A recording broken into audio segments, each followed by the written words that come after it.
To get a treatment like an artist, you have to be one. Then only you can demand it. Hello, नमस्ते, how are you all today. हमारी ये पुरानी वाली video में हमने इस topic के ऊपर बात की थी कि एक, हमें घर से बाहर जाके कुछ भी काम करने की परमिशन नहीं है। दूसरा, हमें घर से बाहर जाके हैना आर्टिस्ट के तौर पे काम करने की परमिशन नहीं है। और तीसरा, परमिशन तो है लेकिन हमें ऑर्डर ही नहीं मिलते। बहुत सारे लोगों ने हमें बताया कि एक्चुअली उन्हें ऑर्डर ही नहीं मिलते और वैसे में उन्हें क्या करना चाहिए। अब प्रॉब्लम ये है, आयरनी ये है, उसी वीडियो में मैंने बात की थी कि अगर आपको ऑर्डर नहीं मिलते तो आपको क्या करना चाहिए। लेकिन मुझे लग रहा है बहुत सारे लोगों ने वो वीडियो ध्यान से सुनी ही नहीं, और अगर सुना तो उसको समझने की कोशिश ही नहीं की है। तो खैर कोई बात नहीं, इस वीडियो के ज़रिए हम उस टॉपिक को थोड़ा विस्तार से जान लेते हैं। प्रॉब्लम ये हो रहा है कि एक और पे कुछ लोग को ये कंप्लेन है कि उनको ऑर्डर ही नहीं मिलते, कस्टमर बहुत बार्गेन करते हैं, कोई उन्हें अपना दाम देने के लिए तैयार नहीं है। लेकिन दूसरी जगह हम देखते हैं कि कुछ आर्टिस्ट बहुत अच्छा सक्सेसफुली है ना आर्टिस्ट के तौर पे काम कर रहे हैं। बाकायदा उनको दूसरे शहरों से मेहंदी लगवाने के लिए भी बुलाया जा रहा है। लोग पैसा खर्च करने के लिए तैयार है मेहंदी आर्ट के लिए। तो ये सिनारियो क्यों हो रहा है वो समझने की हम कोशिश करेंगे, और हमने उसके लिए 3 स्टेप प्रोसेस आप लोगों के लिए मैंने बनाई है। तो ये जो 3 स्टेप प्रोसेस है वो आपको गाइड करेगी। इसकी कोई गारंटी नहीं है, मैं पहले से ही आपको बता देती हूँ। और उसमें कुछ रियलिटी चेक होंगे, कुछ कड़वी कड़वी बातें भी हो सकती हैं। अगर आपको ये बातें नहीं सुननी है और कोई इंटरेस्ट नहीं है ये सब सुनने में, लेकिन सिर्फ आपको ये डिज़ाइन जो बन रही है आज के वीडियो में वही देखने का इंटरेस्ट है, तो आप अभी इस वीडियो को म्यूट कर सकते हो। अगर आपको डिज़ाइन में भी कोई इंटरेस्ट नहीं है तो कोई बात नहीं, आपका बहुत बहुत धन्यवाद। आप अभी इस वीडियो को बंद करके कुछ और अच्छा मनोरंजन देख सकते हो। तो चलिए हम अपना जो 3 स्टेप प्रोसेस है, हमारी गाइडेंस है आप लोगों के लिए, उसके बारे में बात कर लेते हैं। तो पहला जो स्टेप है वो है इवैल्यूएशन ऑफ योर वर्क। जी हाँ, आपका जो काम है आपको उसको इवैल्यूएट करना है। वो कैसे करना है वो भी मैं बता देती हूँ कि जिस आर्टिस्ट का काम आपको बहुत अच्छा लग रहा है उस आर्टिस्ट का काम आप निकालिए और उसको रखिए नंबर 1 पे।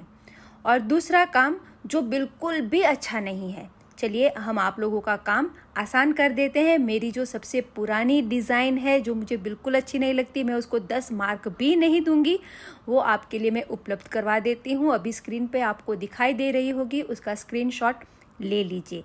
तो ये जो काम है वो 10 नंबर पे रहेगा, जो बिल्कुल भी अच्छा नहीं है। तो अब आपके पास नंबर 1 पे है जो आपकी मंजिल है, बहुत ही बढ़िया काम है। और दूसरे 10 नंबर पे है बहुत ही घटिया वाला तो नहीं बोलेंगे, लेकिन अच्छा वाला काम नहीं है, वो है 10 नंबर पे। अब आप अपने काम को इवैल्यूएट करोगे कि आपका काम कौन से नंबर पे कौन सी पोजीशन में आएगा। अगर आप खुद अच्छे से नहीं जज कर पा रहे हो अपने काम को तो आप किसी और की मदद ले सकते हो। याद रखिए यहाँ पर हम कंपैरिजन कर रहे हैं, इवैल्यूएट कर रहे हैं प्रोग्रेस के लिए, सेल्फ डाउट के लिए बिल्कुल भी नहीं। तो जो नेगेटिविटी है उसको हमें यहाँ से हटाना है और पॉजिटिविटी पे फोकस करना है। कंपैरिजन करेंगे, अपने काम को इवैल्यूएट करेंगे ताकि हम प्रोग्रेस के रास्ते पे आगे निकल जाए। अब एक बार इवैल्यूएशन करने के बाद आपके पास 2 रास्ते हैं। पहला रास्ता सेल्फ लर्निंग का है, सेल्फ प्रैक्टिस का है। आप खुद से सीख के प्रैक्टिस करके आगे जा सकते हो। अब ये रास्ता जो है बहुत लंबा है, कोई गारंटी नहीं है आप अपनी मंजिल की ओर पहुंच पाओगे, और फ्रस्ट्रेटिंग भी है। मैं इसलिए कह रही हूँ क्योंकि खुद का एक्सपीरियंस है। जितना समय और एनर्जी मैंने सेल्फ लर्निंग में वेस्ट की, अगर वो मैंने किसी अच्छे टीचर के साथ इन्वेस्ट की होती तो आज मैं अपनी प्रोग्रेस के रास्ते में बहुत ही आगे होती। जी हाँ, तो दूसरा रास्ता है आप कोई अच्छे टीचर को ढूंढिए और उसके पास सीखिए। कई लोगों की कंप्लेन है कि वो लोग बहुत चार्ज करते हैं सिखाने के लिए, फीस हाई लेते हैं। डेफिनेटली अगर उन्होंने अपना समय, अपनी एनर्जी और पैसे इन्वेस्ट किए हैं कुछ सीखने के लिए, उस लेवल पे पहुंचने के लिए, तो वो अपने इन्वेस्टमेंट पे रिटर्न चाहेंगे ही चाहेंगे। एक जो मैं बात अभी बताने जा रही हूँ उस पर बहुत गौर कीजिएगा। आप जब कुछ सीखने के लिए पैसे खर्च करते हो वो इन्वेस्टमेंट होता है जिसके ऊपर आपको रिटर्न मिलने की गुंजाइश है, आपको अर्निंग के तौर पे वहाँ पर रिटर्न मिलेगा। तो आप वहाँ पर जब कंप्लेन करते हो कि हम इतना पैसा क्यों दें, तो आप सोचिए आपके जो कस्टमर है जो आपसे मेहंदी लगवाने के लिए आते हैं और वो बार्गेन करते हैं, वो कस्टमर के लिए वो जो पैसा वो खर्च कर रहे हैं वो कोई भी हिसाब से इन्वेस्टमेंट नहीं है।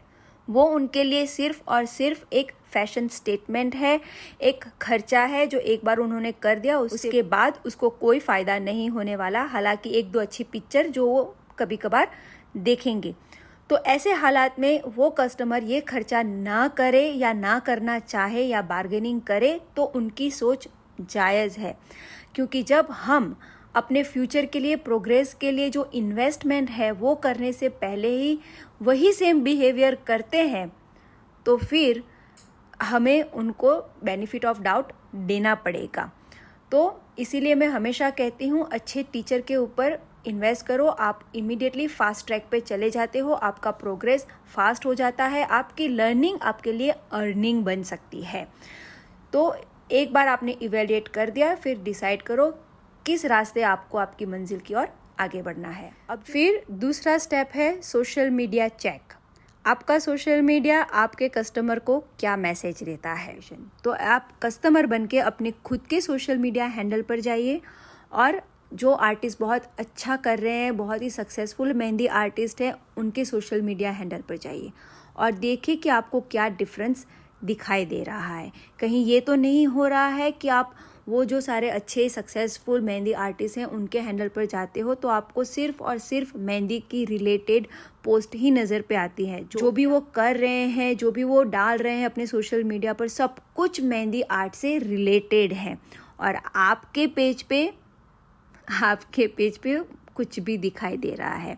ऐसा फील आ रहा है कि आप मेहंदी का काम भी करते हैं। आपको जो काम मिलता है वो आप करते हो, मेहंदी मिल जाती है तो मेहंदी भी कर लेते हो। तो इन शॉर्ट, अगर आपका कस्टमर आपके सोशल मीडिया हैंडल को चेक करेगा, आपके काम को चेक करने के लिए, तो वो कंफ्यूज हो जाएगा कि आप मेहंदी आर्टिस्ट हो या सिर्फ मेहंदी का काम मिले तो कर लेते हो।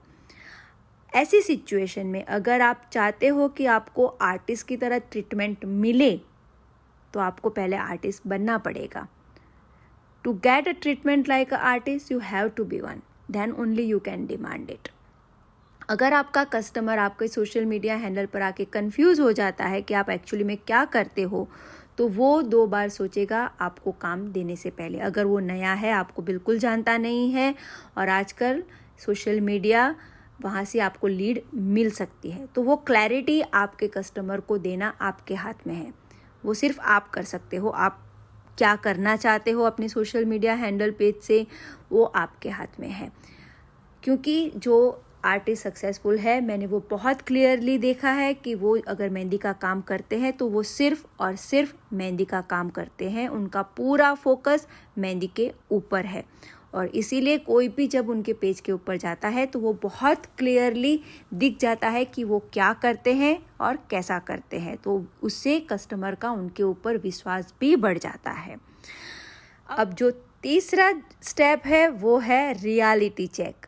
आपके कस्टमर आपको क्या मैसेज देते हैं। ध्यान से इस बात को समझने की कोशिश करना कि अगर आपने कहीं पे एक बार काम कर लिया मेहंदी का, आपको कोई कस्टमर मिल भी गया, अगर वो कस्टमर आपको रिपीट नहीं करता है मेहंदी आर्टिस्ट के तौर पे, तो यहाँ पर प्रॉब्लम हो सकता है। क्यों प्रॉब्लम हो सकता है?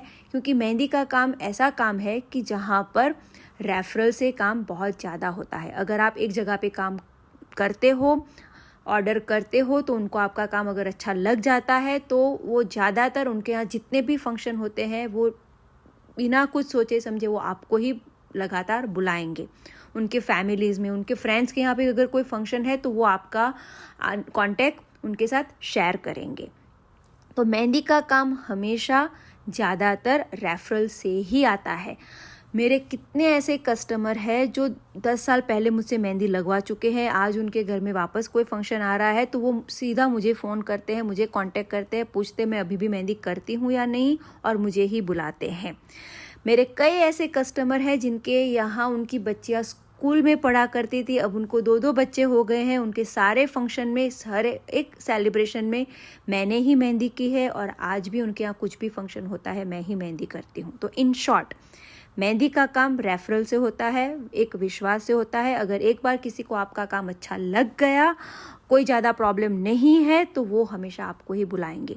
तो अगर आपके साथ ये नहीं हो रहा है, एक बार नहीं हुआ समझ सकते हैं, 2 बार नहीं हुआ फिर भी हम समझ सकते हैं, लेकिन अगर ये बार बार हो रहा है तो ढूंढो कारण को, ढूंढो कि क्यों ऐसा हो रहा है। क्योंकि अगर जब तक आप वो कारण नहीं ढूंढोगे, वो प्रॉब्लम नहीं ढूंढोगे, उसका सोल्यूशन आपको नहीं मिलेगा। आपको उसका सोल्यूशन ढूंढना पड़ेगा। वो प्रॉब्लम चाहे कितना ही बिटर क्यों ना हो, कितना ही कड़वा क्यों ना हो, क्योंकि जब तक आपको प्रॉब्लम का पता नहीं चलेगा आप सोल्यूशन नहीं ढूंढ पाओगे। तो इसीलिए ये एक इवैल्यूएशन, जो फाइनल इवैल्यूएशन है, वो बहुत ही ज़रूरी, बहुत ही इम्पॉर्टेंट है, क्योंकि वो आपके लिए एक लिटमस टेस्ट हो जाएगी कि आपको अपनी प्रोग्रेस के लिए क्या करना है। आई होप मैंने जो भी आपके साथ शेयर किया है, मैं जानती हूँ कई बातें बहुत कड़वी है सुनने में, गौर करोगे तो आपको उससे बहुत मदद हो सकती है। अपने खुद के एक्सपीरियंस से मैं आप लोगों को ये सब बता रही हूँ, और मैं बिल्कुल आशा करती हूँ, प्रे करती हूँ कि इनसे आपको बहुत हेल्प हो, आप बहुत प्रगति करें अपनी ज़िंदगी में और बहुत आगे बढ़ो। इसके साथ मैं बीना आप सबसे विदा लेती हूँ। बहुत जल्दी हम वापस मिलेंगे नए वीडियो के साथ। तब तक के लिए stay blessed, stay inspired and keep inspiring everyone. Take care everyone, bye bye, see you, thank you.